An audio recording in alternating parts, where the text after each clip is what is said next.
Hello friends, happy Women's Day. A country's progress and development can be assessed by the way it treats its female folks and their social positioning. The gender gap and the gender inequality remain as negative forces impeding the progress of society. Women who are of 50% of the total population, if their opportunities for job and education, if they are all not given, the country's socio-economic and cultural development will be impeded. So in India, there's an oppressive caste-ridden environment in which our women are living. So we had to give them the space for their freedom of expression. The women, maybe it could be your mother, friends, relatives, or children, whoever it may be. We had to give them the space for their freedom of expression in the way they think to act, and the way they dream, the way they have to realize their dream. So we have to give them space, and we have to let them decide what they want, where to study and what to study, where to work, what to wear, dress code, and whether to get married or not, whom to marry, all their life's decisions. Let them decide. As a friend, we can give guidance, but we should not impose our values into them. We have to give them, foster a space for their freedom of expression. National Statistical Office in 2019 taken a survey. It is a time-based time news survey. The data of which was released last September. And it clearly showed the gender divide, the gender gap and the gender inequality. So it showed that around 81.2% of women do household unpaid work. Comparing to that, in men, around 26.1% of men do unpaid household work. So women are, the number of women who are doing household work are threefold more comparing to men. Around 26.1% of women contribute to household care work. Comparing to that, around 14% men contribute to household care work. So the time they spend in the unpaid work, coming to that, around on an average, women spend around 4.9 hours each day in unpaid household work. And for men it is around 1.6 hours. So comparing to men, women do 3 times more household unpaid work.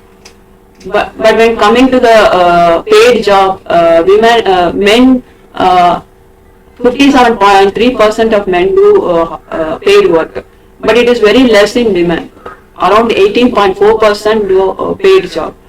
Paid work. So only the paid work is taken into the workforce calculations. So underpaid work, so women, their underpaid labor are not taken into GDP calculation. So their contribution to the economy is not or excluded in the GDP estimation. So there is, you can see a triple burden on women even in the 21st century. That is, they have to take care of all the household activities from cooking, they have to take care of the children and child care, and they have to do office work also. Because of this overload, they are underrepresented in paid work. Even now there are a lot of incidents of female feticide and dowry based oppression, and every 3 child marriages which happen in worldwide, one is from India. So the female participation, parliamentary participation in India is also lower comparing to the world average.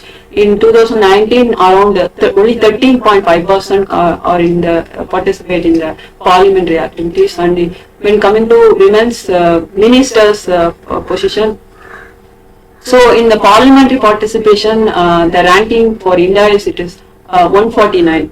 It is position.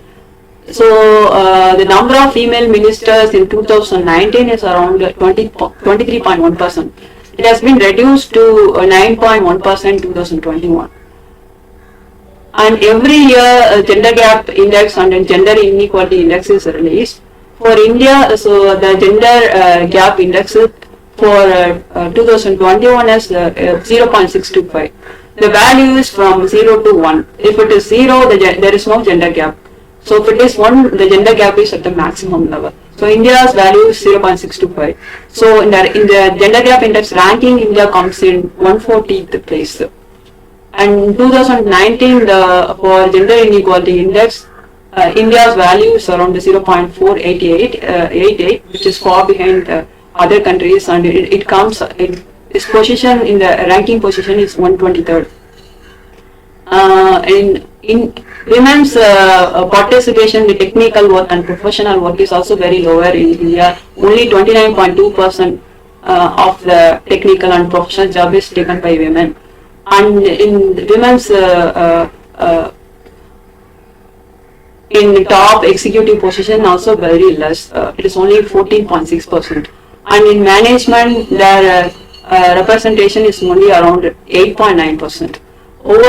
All over the world there is a wage gap, but in India it is around 20%. That means Indian women are earning 20% less than men. But this wage gap increases as one goes up the ladder. When they go to top position, the wage gap widen, and also based on their educational position. If they become graduate and postgraduate, also the wage gap get widened. So overall, all over the world, women are more often underrepresented in the top executive positions, management positions, and overrepresented in the low-paying jobs. And men are more likely to own all the productive assets like land and other valuable assets. Women have less influence in decision making, starting from household to parliament level. Women's position is behind. So the COVID pandemic has exacerbated the gender gap and also the gender inequality. Women are more affected by the COVID pandemic. Because they are overrepresented in the health sector, and their workload in the unpaid labor also got increased during this time, and there's a lot of domestic violence incidences happened, and they are more vulnerable to job losses comparing to men. So so in order to achieve gender equality and to close the gender gap, that all starts from our home. We all have to take part in all kind of household activities, starting from cooking to childcare and all this. So because as women do more of these kind of job, their representation in workforce is less. So that affect the whole economy. So it is often the household work is often seen as inferior. That prevents men from taking that kind of work. So that has to be gender-based division of labor. That kind of notion we have to get rid of. We have to close the gender gap. So let us build a gender equal society. See you all in the next video. Thank you so much.